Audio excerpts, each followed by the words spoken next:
This is The Express with Gary Allen, your 360-degree view of the world.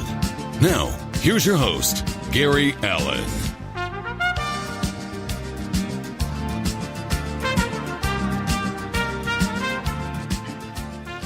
And good evening, everybody, and welcome to this edition of The Express. And I thank you very much for taking a few minutes out of your day to join me. Here we have an exciting guest for you, and I'll introduce him in just a couple of minutes.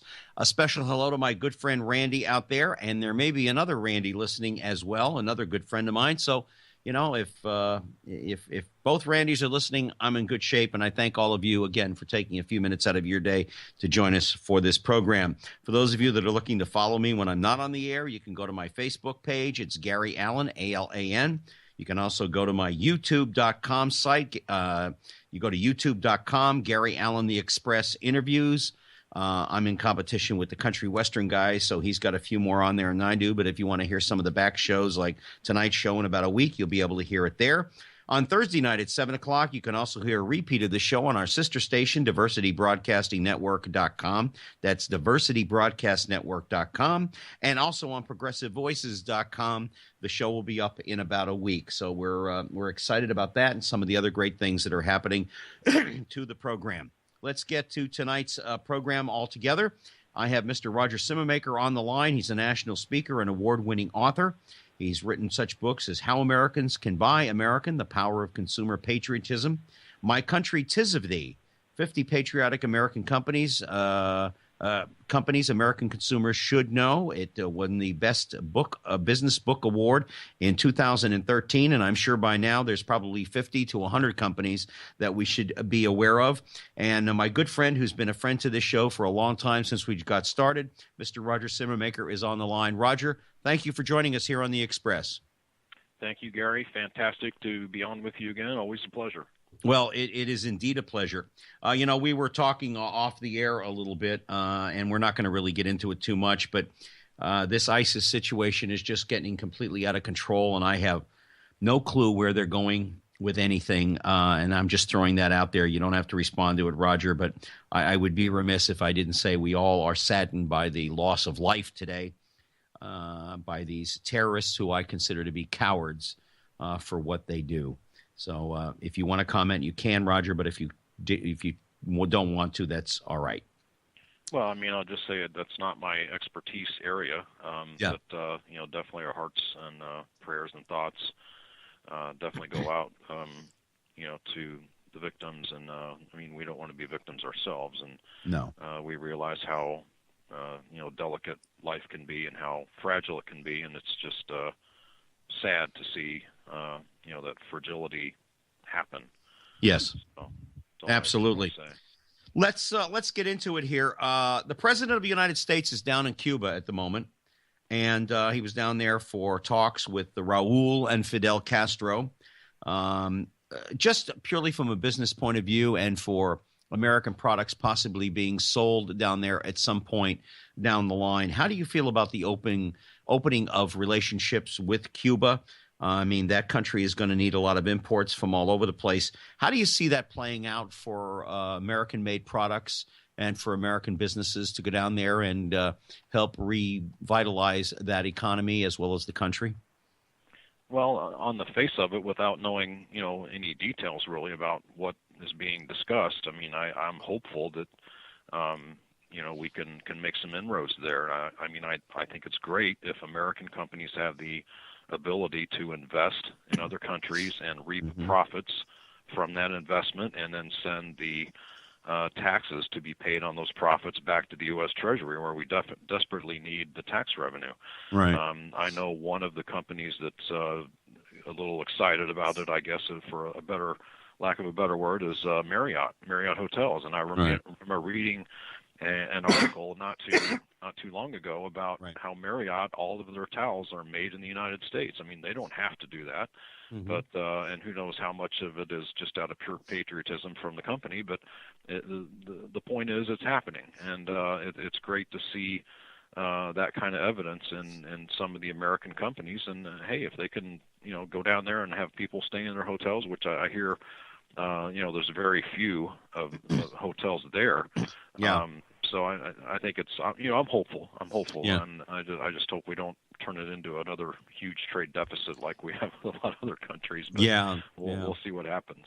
Yeah, I saw a picture today on Facebook. It was really interesting, and it was 2016 meets up with 1955, and it showed Air Force One landing at Havana Airport over the city, and below on the city streets were 1955 automobiles, 1960 cars, and I just thought the contrast was just absolutely amazing, and the picture alone didn't even need a caption to be with it. It was just phenomenal. Roger, you also publish a newsletter that I get all the time. We're going to talk about that a little bit later on. But in the newsletter, you bring out an awful lot of new companies where people can find products that are made in America. Now, you do have some interesting regulations for someone to be on your list of 50 countries, which, again, like I said, is probably expanded since we spoke last. But what are some of the priorities or the criteria for someone to be included on your list of American-made companies? And it's unique qualifications. It's not 100% that everything has to be manufactured here. Oh, you're talking not about the book where I had the 50 companies, but just the website and how. Right. Yeah. On the website, there's really no hard and fast criteria. Just use common sense. And, like you said, you have to take it on a case-by-case basis. You can't, and I know there's people that do this, but I don't feel that you can really just have a blanket criteria and say everything has to be 100% American-made, 100% American content, nothing less. I'll accept nothing. It's just not doable. I mean, if you did that, you would never buy any shoes. Right. Because, you have New Balance, who has 5 factories in the United States. About 25% of their shoes are made here. The rest are not. But when you look at their competition, Nike, Adidas, Reebok, they don't make anything here. So what are you going to do? You got to go with the numbers. You got to go with doing what you can where you can. Mm-hmm. And that means supporting a company like New Balance, even though they don't always have 100% American-made content in their shoes. So, mm-hmm. I mean, it's really a case-by-case basis. It's an industry-by-industry basis. Obviously, there are companies on there like All American Clothing Company, which I just love them, and I've known the owner for several years now. Mm-hmm. 100% American-made content in their jeans, right down to the zipper. Everything's domestic. They even have the tracking traceability technology where you can actually figure out where they got the cotton for your jeans. Wow. So, wow. I mean, it's just they really go to the nth degree to make sure it's 100% domestic. And those are the kinds of companies I love to tout. Mm-hmm. But unfortunately, that's not possible in every industry. So no. You just have to use common sense. And if somebody wanted to find out about your newsletter or sign up for it, where do they go so they can find out about these great American companies? Yeah, just go to howtobuyamerican.com, and you'll see a link there near the top that has you can click to sign up for the newsletter. You can unsubscribe anytime that you want. There's no cost, mm-hmm. But there's a lot of great information. Yes. And I just love, telling people how to buy American, especially when they thought there was just no way to do it. And those are the companies I really like to seek out and give them a shout out. Oh, yeah, and there's a lot of companies. There's a lot of good information on there, and I always look forward to getting one of the new newsletters. A question that I asked you when you were on the program before was, do you see more and more jobs returning to the United States with a lot of the companies now being able to come back here and produce the goods here because they realize that the labor costs in other countries now are starting to rise to the level of what it is here in the United States. So it's much cheaper for them to just make the products here instead of having shipping costs to and from. Are more and more companies doing that now? Yes, it is. And the statistics would bear that out, that we have seen a bump up in manufacturing employment in the United States the last 8-10 years. And there's a lot of different reasons, and again, it depends on the country. Mm-hmm. But for instance, in China, you've had rising wages in China. They don't make 13 cents an hour anymore. The wages are going up. Inflation mm-hmm. has risen in China. You have a difference in the currency manipulation, which is, the currency reevaluation, which has made our products a little more price competitive. Until recently, shipping rates had really started to spike. So it was costing almost double to put these huge containers on these ocean vessels and go across the Atlantic, So it's just all kinds of different reasons that we have become more competitive, and unfortunately one of them is because our wages have been going down, actually, or at least stagnating, and again, depending on the industry. I mean, you had people making automobiles, cars, and trucks were making, above $20 an hour. Now they're making a lot of them below $20 an hour. So, our wages have been going down in different industries for different reasons, but it has made us a little more price competitive and has given companies a reason to rethink, why don't I want to be closer to the customer, make things closer to who I'm selling to, and be able to control it a little bit more if it's in my backyard than, halfway around the world. Yeah, the last time we talked, and you just mentioned the automobile industry, we were talking about Toyota and Honda and Ford all building manufacturing plants down in Mexico, which they've been doing for years. That's nothing new. It's nothing new to anybody who's around the industry.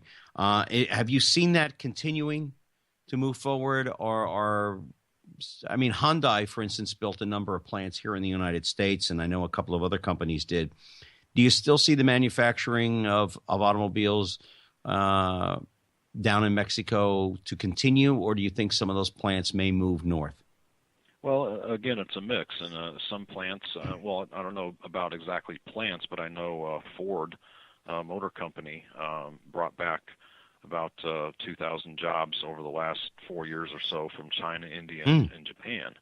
And again, they have invested in Mexico, but the fact is every auto company has done that. So, and a little bit of a slight to Donald Trump there. I think he's being, not to be political or say I'm for one candidate or another or against one or another. I'm just saying that it's not entirely, I think, accurate to be vilifying Ford for investing in Mexico. That's as if nobody else has ever done it. Everybody's producing in Mexico. I mean, his suits and ties are made in Mexico. Yeah, they are, and that's a little bit of a hard pill to swallow sometimes when you're talking about how you hate when other companies do what you're doing. So, But when you have companies like Mazda, for instance, they don't build anything in the United States anymore. They completely moved to Mexico or out of the country. They closed down all their operations in the United States. So I mean, if we should be throwing eggs at anybody, it should be them. It shouldn't be our home companies. General Motors and Ford, the only two American-owned auto companies left, employ more workers. They pay more taxes. They have more plants. They use more American parts. They support more retirees and employees and their dependents than any other company in the auto industry. It's just, at any angle you want to look at it, it's always better to support General Motors and Ford because they're the ones that built the middle class. They're the ones that are doing more to help keep the middle class going and in this country. And it's just, there's really no comparison. And it's amazing when you say that, considering what certain members of a certain party didn't want the president to do anything to help revitalize and keep the auto industries moving forward. Many of them wanted Ford to fail, and along with a couple other dealers. So it's interesting to see how they've come back. They're employing more people, and they're building a good quality product. And it only goes to show that even the people that we elect don't necessarily always know what's right for the country and the people living in it. So switching gears here just a slight bit. Recently, the TPP, or the Trans-Pacific Partnership, was voted on and passed, and I guess it's going to happen. But for those of you who aren't aware of it, it's a labor agreement, much like NAFTA, only on steroids. China is not part of it, even though Mr. Trump keeps including China into this conversation. What is this going to do for the American labor force and for some of these companies that have come back and are manufacturing goods here in this country? What will TPP do to local laws and lawsuits that are involved in all of this? And maybe you can go ahead and explain to people about TPP.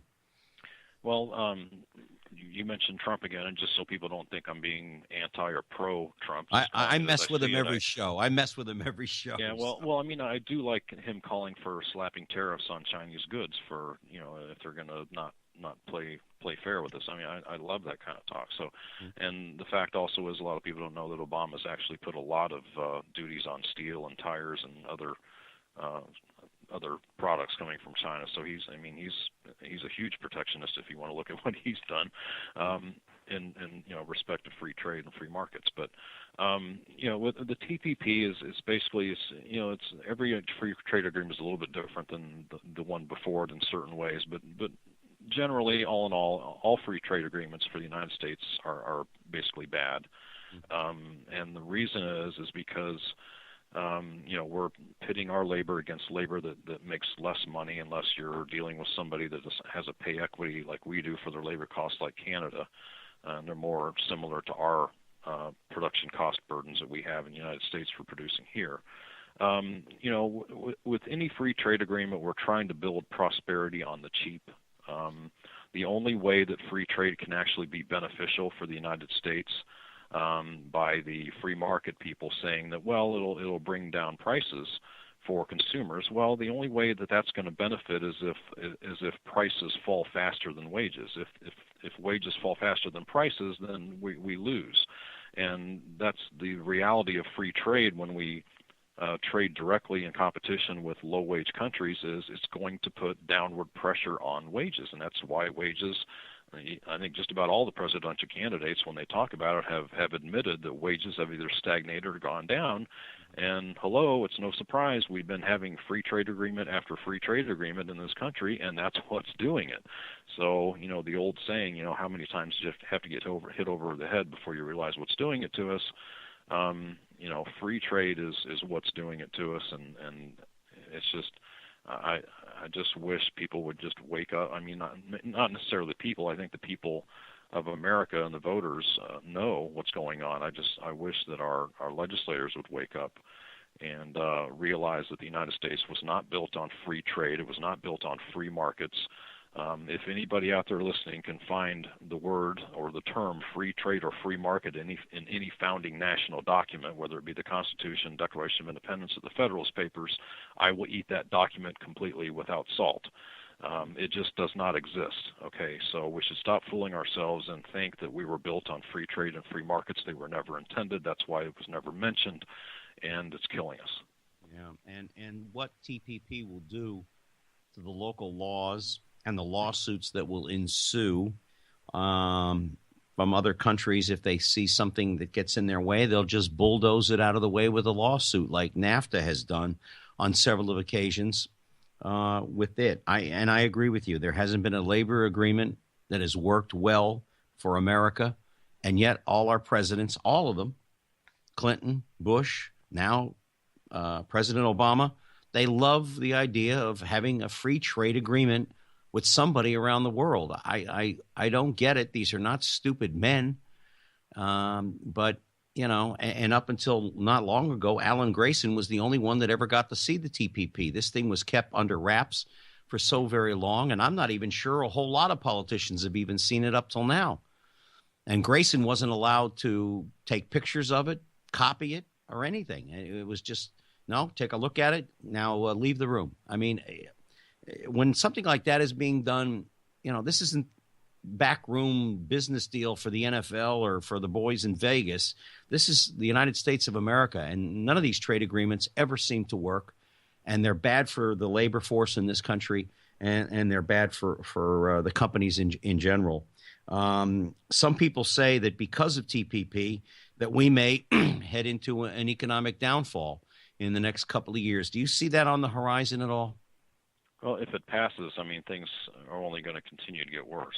So whether downfall, downturn, recession, depression, I don't know what kind of a word you would put on it, right, remains to be seen, especially for what you're talking about, where companies can actually sue governments and say, you're creating an unfair trade barrier to our ability to sell in your market. Right. It's not just buying American or not just, buying from your own people, producers, it's a sovereignty issues, and it gives us a less authentic reason to go out and support July 4th every year, Right. Independence Day, because if our manufacturing base is not under if our manufacturing base is under foreign ownership or foreign control, we are definitely not an independent nation. So we should stop fooling ourselves going out and saying, hey, let's celebrate our independence. Well, from what? People talk about independence from oil. That's a good thing, but why don't we expand that to toys and shoes and everything Right. else? I don't know why we stop there, but that's Right. a good start. Maybe it'll catch on. Some people say that what would really ruin the labor force and small businesses, which is primarily what you talk about in your newsletter. You do talk about large to medium-sized businesses as well, but you do talk about a lot of mom and pop businesses, is the idea that the minimum wage would move up to $15 an hour. And to some extent, I understand where they're coming from. How do you feel about it? I mean, since the last time we talked, this has gone around the Congress and the Senate a lot, and it's been debated on the local fronts as well as national front. How do you feel about this $15 an hour raise to the minimum wage? Well, I think it can be successful if it's done gradually. I don't think you can do it all at once, and I don't think anybody's calling for that. I think higher wages are a good idea in the country. I don't feel threatened by anybody else that I think doesn't have a similar amount of schooling or education or background or whatever that's making more money. I look at it as, hey, more power to you. More, go out and make as much money as you can, because the fact is that 2/3 of all economic activity in this country is based on consumer spending. And the more money people have in their pockets, the more they spend, the more the economy is stimulated, and the more jobs are created. Now, you can make the argument, well, prices may rise. Well, they might. But if you look back to Alexander Hamilton, for instance, he didn't worry about having the cheapest prices in America. He worried about having enough manufacturing jobs, or jobs just in general, to keep employment, to keep the people employed, because he realized that people that don't have jobs don't care how low prices are because they can't buy anything. Right.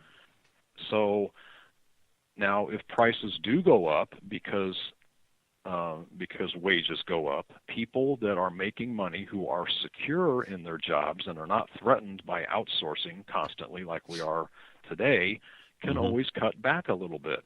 But it's better to have higher wages with higher pay and secure jobs than it is to have low wages, low pay, and insecure jobs that could be gone tomorrow because of outsourcing.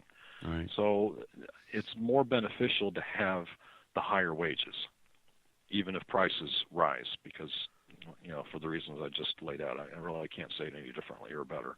No, you put it quite succinctly, and I agree with you. I think that the minimum wage should be raised gradually, not overnight, so people become accustomed to it.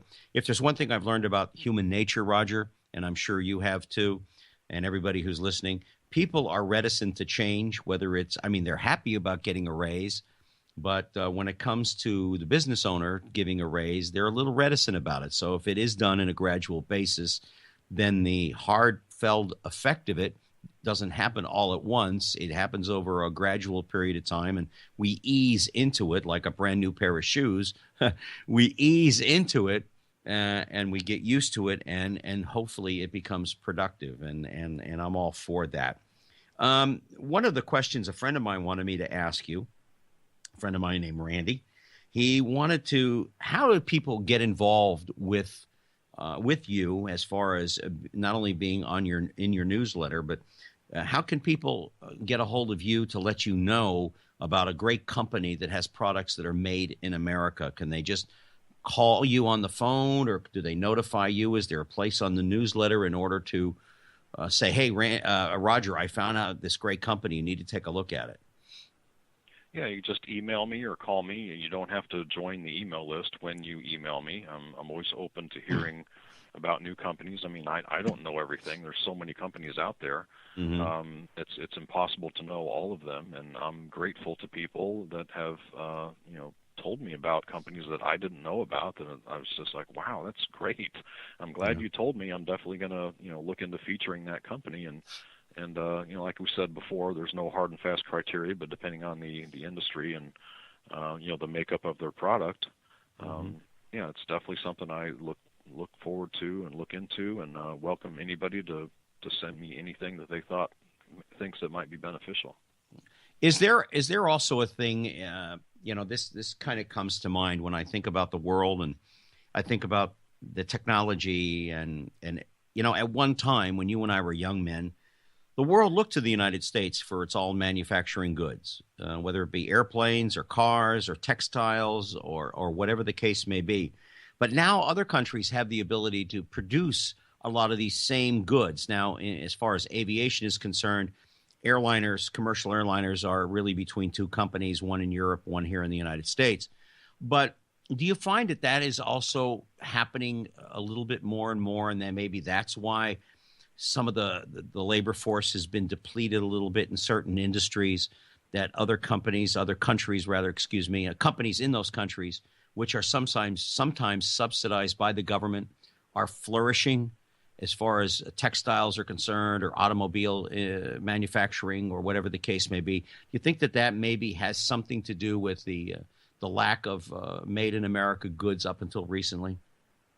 Well, it not only has to do with foreign governments propping up their own domestic industries, and to be fair, we do that from time to time with our own industries. So I guess there's enough blame to go around on that one. But I mean, for instance, in the reason mainly we're seeing that happen, what you're talking about is happening, is we're actually subsidizing imports, and that's what free trade does. It's actually a subsidy.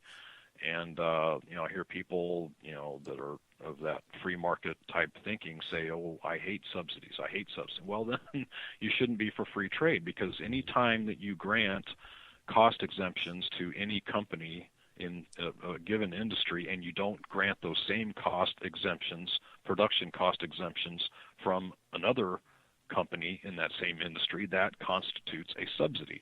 And we decided a few years, or I don't know how many years ago it was, that Fort Payne, Alabama wasn't going to be the sock capital of the world. We were going to let Honduras make all the socks and just import them, but we might provide the cotton for it.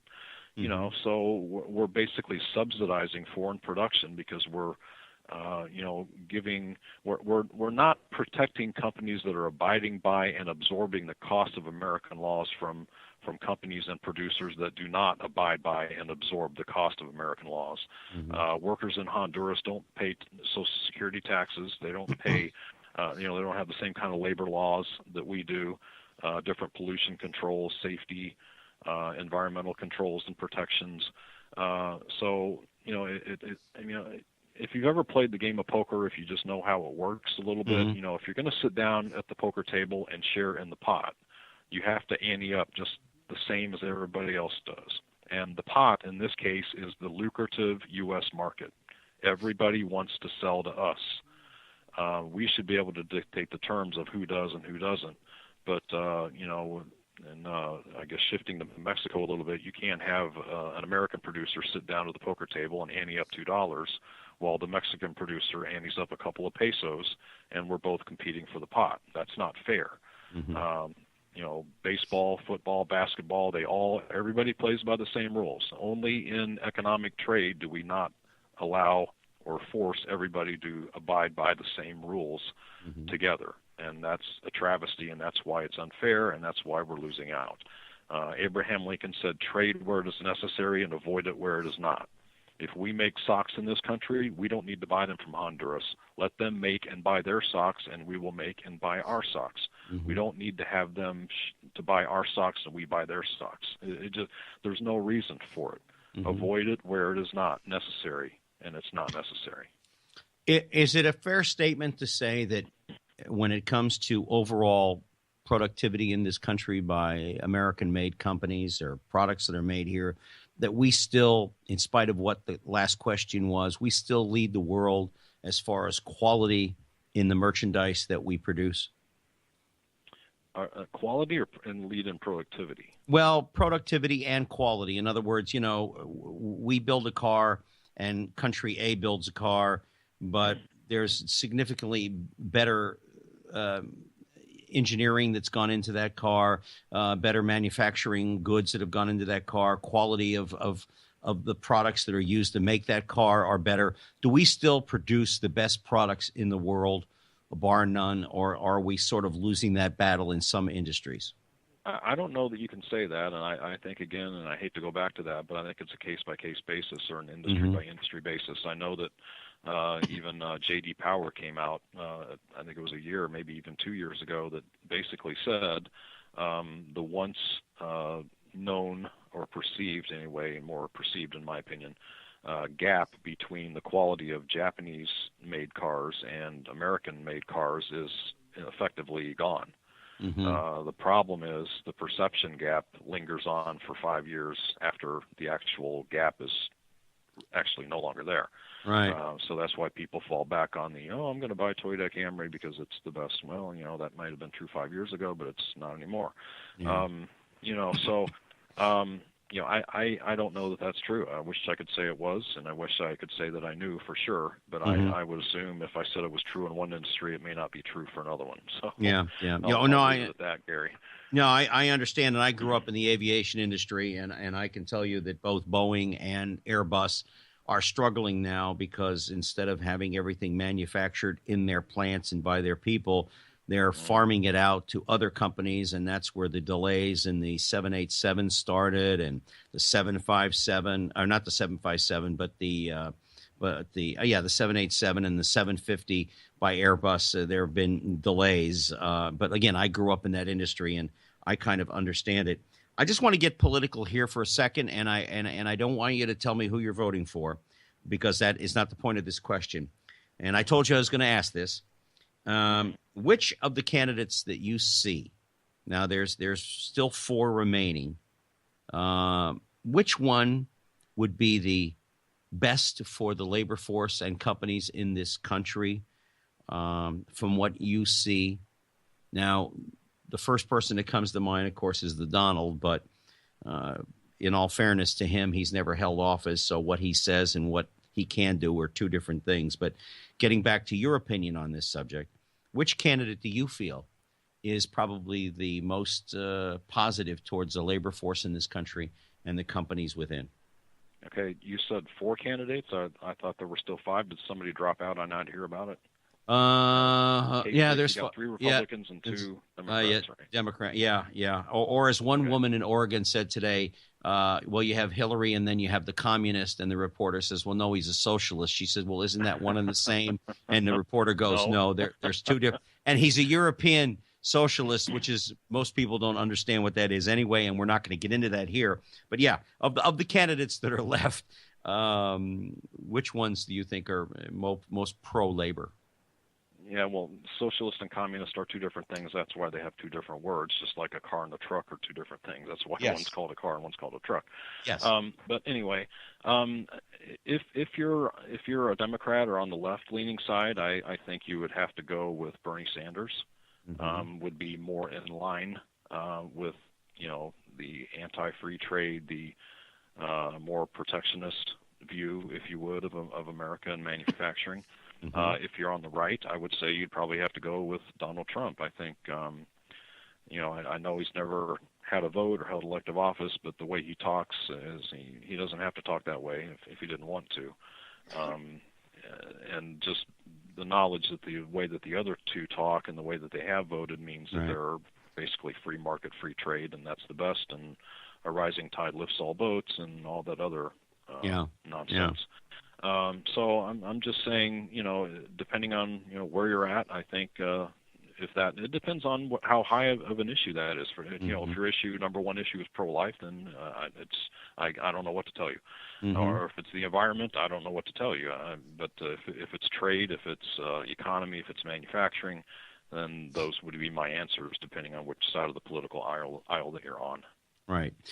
We touched on this at the beginning of the program, but what is it, your overall criteria? I know you mentioned that not everything that a company manufactures has to be made here in America, but what percentage of the company's involvement in production of an item needs to be developed through research and development or production here in the United States for it to make your list of the companies that Americans should pay attention to?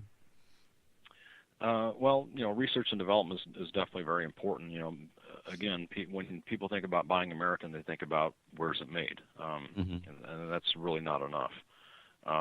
Where it's made is only a very small part of the picture. I mean, you've only got 10% of the American workforce in American manufacturing, and 90% work in things like research and development, engineering, advertising, what did I say, R&D, already said that already, administration, testing, advertising. You've got a lot of other jobs out there. So if you're making your decision on where American made only, you're making 100% of the decision based on only 10% of the information, because like I said, only 10% of Americans are in that sector. So I like to say that buying American is buying an American-made product from an American-owned company with high domestic parts, hopefully within that product. That completes the Buy American picture, and you get more jobs. You get the American engineers, the American researchers, developers, everybody else. It takes 20 months to put a car, it takes 20 hours to snap a car together with all the parts. It takes about 20 months to develop it from start to finish. So why do we want to worry only about where the 20 hours takes place? So you need American ownership with American made. So that's a big criteria with me. There's not many people out there that talk about quote unquote buy American that look at it like I do. There's me, and then there's a company that I like that's called BuyDirectUSA.com. They have the same outlook I do, but basically everybody else. I'm not knocking them because they're good-hearted and I like what they do. I just don't think they go far enough, and I don't think American made goes far enough. We have to do more to keep not just jobs here, but profits and tax revenue here as well. And that's what I do, and that's what I look out for.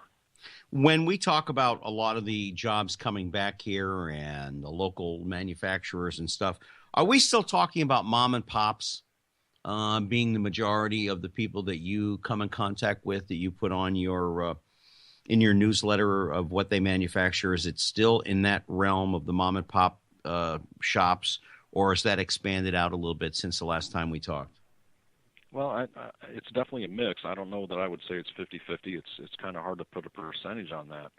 I mean, one of the recent ones that comes to mind as far as smaller companies go, there's a company on my website that I wrote an article about called David's Toothpaste. And this is a gentleman that was tired of not being able to find toothpaste made in America. You can find them. They're hard to find. But he contacted the suppliers who supply the toothpaste companies, the big ones that we all know the names of. Right. And he said, do you know where they're getting their ingredients from? And a lot of it was China, India, things like that. And, I don't know about you, Gary, or some of your listeners, but I don't want to put anything processed or made or whatever in China in my mouth if I don't have to. So, 98% of the David's toothpaste is domestic, and they just couldn't get the other 2% here, and that comes from Japan. So at least it's not a third world country; it's a first world country with good labor protections and standards and everything. So that was just kind of I don't know if you call it mom and pop, but definitely a small company that not a lot of people know about, and that just gives me a lot of joy because hey, here's somebody that you didn't know about this one, and here it is, and I just love doing that and diverting money and profits and American consumer dollars to the big boys, sometimes to the smaller guy. And I think sometimes that helps. Not to be anti big business or anything. I mean, they have their place too, and we should support them, especially the American ones. But I think if the Great Recession taught us anything, it's to not put all of our economic eggs in one basket. Yes. So we need to be a little more diverse with our consumer dollars and diverting some of your dollars from the big name toothpaste companies to somebody smaller that's employing, a higher percentage domestic than the other ones are is something great. And I would imagine the quality of the product is probably better than maybe what the major manufacturers are manufacturing in toothpaste. Because, I'll be honest with you, I buy toothpaste and it's, to me, toothpaste is toothpaste, but I mean, I've seen the article in your newsletter and I'll be honest with you, I haven't tried it yet, but I understand where you're coming from, because of American made, there's a certain degree of, I don't know what you want to call it, patriotism or just the happiness that, hey, I'm producing jobs and I want to produce a quality product, which brings me to my next question with you. Is the federal government making it easier for mom and pops to get started again, or do they still have the red tape and the hoops they have to jump through? Oh, gosh, Gary, I don't know that I could answer that question. I don't know about so much about the small business regulation and whether it's getting easier or harder. That's kind of out of my realm. So I'll just be honest with you and say I really don't know. Oh, okay. A lot of the new jobs that have come along in the last couple of years, and then I want to move on to tax inversion, which is something we discussed the last time. A lot of the jobs that have been happening over the last 8 or 9 years since we were in this recession and we're coming out of it, unfortunately, are fast food kind of jobs, low-paying jobs, low-wage jobs. Is that primarily because the American workforce, and I see the ads are out there, just don't have the technical savvy to get the high-paying jobs? Is that the problem? Well, I think it could be part of the problem in the sense that a lot of the jobs, the skills that people needed to have some of the jobs that have gone overseas, the jobs just aren't there anymore, so people don't need the skills. And then if we start to bring some of those jobs back, it's like, well, now we have to retrain everybody because they've forgotten how to do what they used to be able to do, or they're not up on it anymore. Part of it also has to, and this is what John Ratzenberger, the guy that was the postman on Cheers, talks about, and I'm glad he does talk about it. He says, we need to bring back the industrial classes, the shop classes, back to schools. I mean, when I went to school, you had woodworking, you had all these other shop classes, metal, and I guess you just don't have that anymore. And welders are in short supply, so a lot of the trades that used to be something that we used to look up to kind of went away when everybody said, hey, wouldn't it be great if we just went to a service economy and let China make everything? And that kind of put us in a bad position where, like you were talking about, some of our workers don't have the skills and the jobs that need to support the manufacturing that's coming back. Right. And by the way, since we were talking about the government a little bit, I remember this, and I just pulled this from all the stuff from the last time that we talked. Even our federal government, our military, at one time spent in the neighborhood of $160 billion in a 7-year period to foreign manufacturers to produce products for our military. So our own government is just as guilty of what we are trying to combat to bring jobs back, not looking at the local manufacturers as they should. And as I said to you before then, and this was brought out by Senator Chris Murphy from Connecticut. I don't know if he's still in office or not, but yes, he is. This is despicable. Our own government goes overseas instead of looking here. And if I remember the article that you sent me, and it's in front of me, is that they don't. They just have some guy who's a paper pusher and whatever he deems necessary, and he doesn't necessarily look within the United States for the manufacturers that could cost them a great deal less. I don't quite get that, but it's something we discussed the last time, and it's crazy. I mean, it was Herbert Hoover, President Hoover, that had the Buy American Act, which was passed in 1933, and they write waivers to themselves on that act. I mean, I don't understand it. I don't, Roger. I truly don't. Well, to some people, they don't have the same outlook that I do, you and I do, and it's just a job to them. I'm a procurement guy. I need to buy stuff for the government, and why do I want to invest an extra 20 minutes or 30 minutes to try to find out if there's a domestic alternative to this. I'll just, oh, it's available in Honduras. Okay, I'll just save some time and just get it, and who cares, and whatever. And you're right, Chris Murphy. He was he's in the Senate now. He's still there. When he was in the House, he was the co-chair of what is the Buy American Caucus. And if you're interested in that, you can Google Buy American Caucus. You have all kinds of caucuses in Congress: the Congressional Black Caucus, the Tea Party Caucus, so on and so on. A lot of members in Congress, because I actually lobbied, if you want to call it that, not with any money in my pocket to hand to people, but I went up to different offices, people that had Buy American voting records, and said, hey, look, why don't you join the Buy American Caucus? And some of them didn't even know it existed. And I got Tammy Baldwin to join the Buy American Caucus. She was in the House at the time. Now she's a senator. Things are different for caucuses in the Senate, and I'm not sure exactly how it works. But so I mean, it's great, and to me that's important, because if we had a majority of the people in Congress, or even a lot of people in Congress, I think there's only 20 some odd people in the House in the Buy American Caucus. If we had hundreds, if there was a Buy American amendment to any spending bill, we could look and say, you got, the Buy American Caucus is on board. We just need a few more votes to pass that amendment. Wouldn't that be great? But we've only got 20 some odd people. So I wish people would call their congressmen or congresspeople and urge them to join, of course, based on their voting record. And that would be just fantastic to get them on board. Or their lack of a voting record. And I have this in front, and I have, and ladies and gentlemen, I laugh out there because Roger and I both live in Florida, and a certain senator who ran for president never showed up to vote for anything. This is also, I just found this too. It even goes back as far, Roger, as with our founding fathers. Thomas Jefferson offered this about buying American. I have come to the resolution myself, as I hope every good citizen will, never again to purchase any article of foreign manufacturer which can be had of American make, be the difference of price what it may. Even he realized how important it was for us to buy our own goods that are manufactured in this country. And this goes back to our founding fathers and a certain political party, which shall remain nameless, who claims to follow the Constitution and abides by our founding fathers. They don't, I guess when the dollar bill floats underneath their war chest, out goes the theory of the founding fathers. Yeah, well, wouldn't the Wall Street Journal editorial board have a field day with him if he was still around?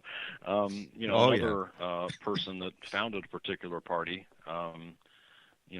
was basically a protectionist, and he had a lot of, Abraham Lincoln had a lot of different views on trade and economics than his party does today. Yeah. So I kind of wish that they would take a look at what he said and mimic the founder of their party based on that a little more. But, yeah, absolutely. We got about 10 minutes left in the program or so, and I want to talk about something that we discussed the last time, and I want people to be aware of this. There was, for a while, a lot of companies leaving the United States purely to avoid paying taxes. And I want you to get into that and explain what tax evasion is and the impact that it has had on jobs and the companies that they are involved with. Now, at the time, I think Burger King had done that, and CVS was thinking about it, and then they changed their mind. But I know Burger King is still owned by a company in Europe somewhere. Talk about that, Roger, and the impact that it has on our economy and the labor force.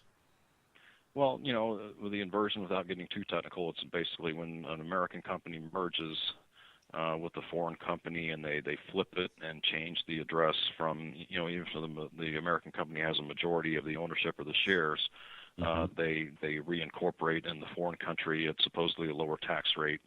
And all what that means basically is that all future income streams for the profits that are accrued by that new foreign-owned company will gravitate overseas instead of coming back here. And, if profits don't come to America, then taxes aren't paid on those profits to the United States Treasury, which is very important because 75% or more of all federal spending goes towards education, Social Security, interest on the national debt, national defense, Medicare, highways, parks, roads, and bridges, So, if we don't have the money to pay for that, guess what's going to happen? They're going to have to get cut.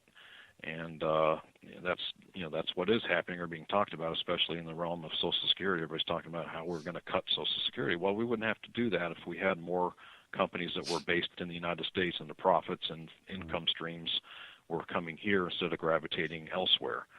And we're losing tax revenue and jobs and profits with it. So it's a bad deal.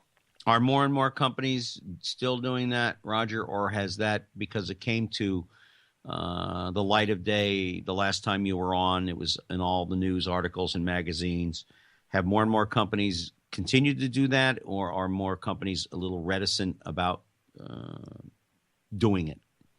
Well, what I've read about it is it's sort of impossible for the administration to stop it. I know they tried to tweak the laws to do it, but I guess to completely stop it, you would have to go through Congress, which I guess right now is not going to happen.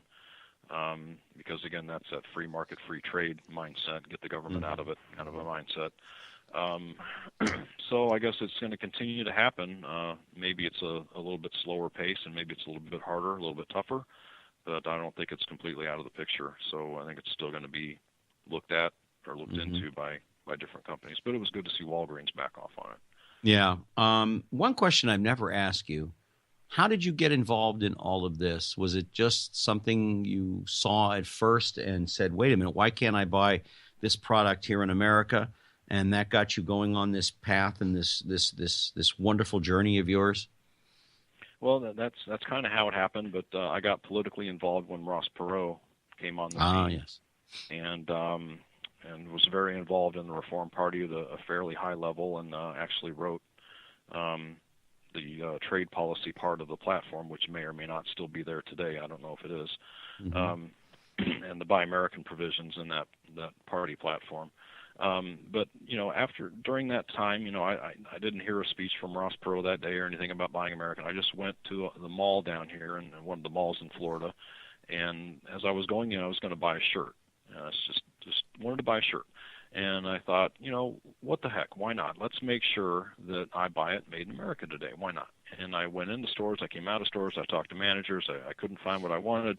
And I thought, I live here. I work here. I pay taxes here. Why is it so hard for me to support other Americans that live here, work here, and pay taxes here?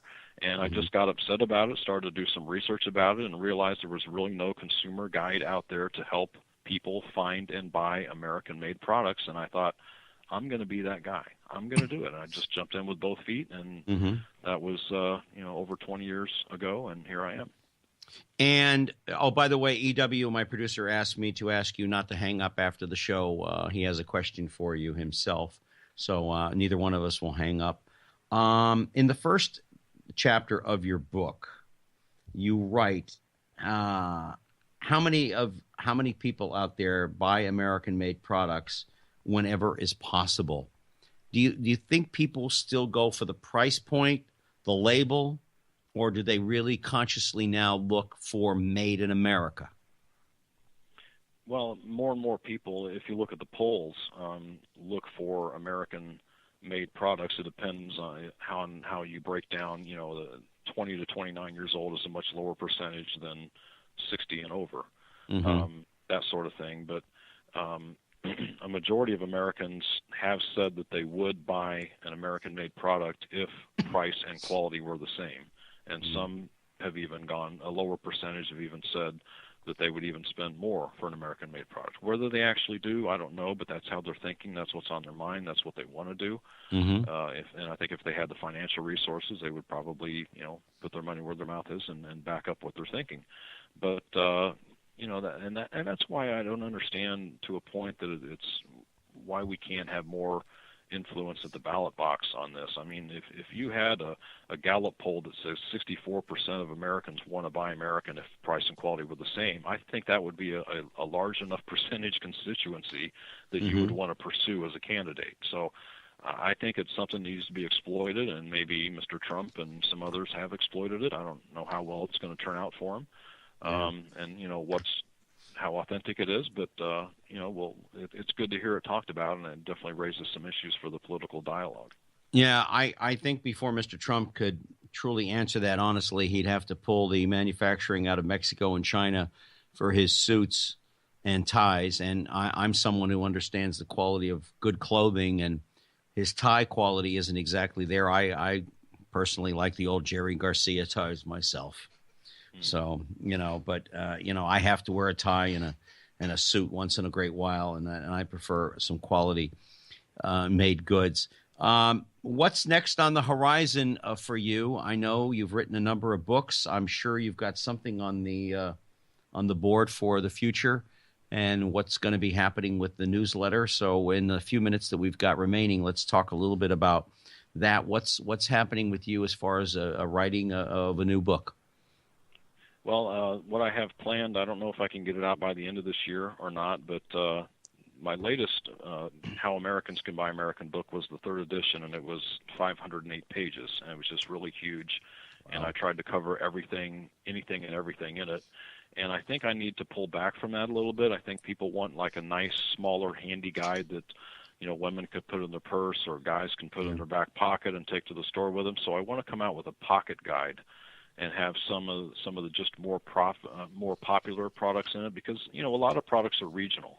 Mm-hmm. You may be able to. I may have a product in my third edition that's sold in Washington and Oregon, but that doesn't help somebody in North Carolina. Mm-hmm. So I want to stick with more known brands, but of course I'll have some of my favorites that are available on the internet, like the David's toothpaste or the All American clothing or something like that. That's sort of national in that respect, because anybody can access them or buy them.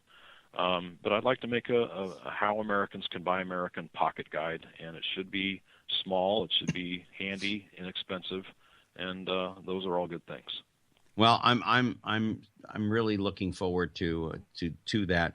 By the way, I just wanted to let you know, Roger, that the gentleman that introduced me to you, which was Mr. Jerry Waxman, he passed away almost 2 years ago now. And I didn't know if you knew that or not, but I'm always grateful to Jerry for introducing me to you. What are your hopes and aspirations as we conclude this interview for the future as far as buying America? What do you see in a positive way happening?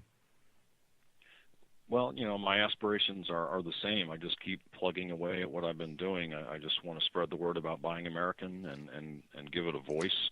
And I'm appreciative of people like you that help me accomplish that, Gary. And and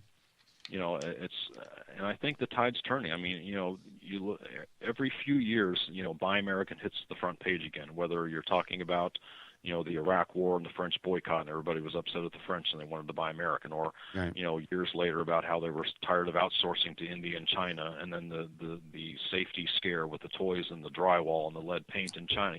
Something is always putting Buy American back on the front page, and I want to be there when it's there, and even when it's not, to help put it on the front page and keep the voice for that out there. And that's just what I'm committed to doing, and that's why I keep writing the books and keep everybody up to date on it as much as I can. And I always look forward to your newsletter. We've been listening to Mr. Roger Simmermaker. He is an author of howtobuyamerica.com. It's where you can go to his website. His books are My Country, 'Tis of Thee, 50 Patriotic American Companies America Consumers Should Know About.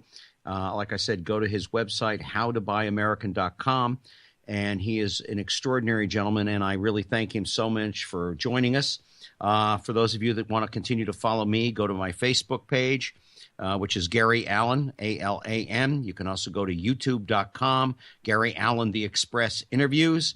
On Thursday night at 7 o'clock, this program will repeat itself on diversitybroadcastnetwork.com. Also in about a week, progressivevoices.com will have this program on. And on behalf of all of us here who put this program together, EW back in the studio, I thank you so very, very much. And I thank all of you for taking a few minutes out of your day to join us as you do every week. And until next week, ladies and gentlemen, please take care of yourselves and each other. You've been listening to The Express with Gary Allen. Join us here every Tuesday night at 10 for more captivating talk with Gary Allen. See you next time on The Express.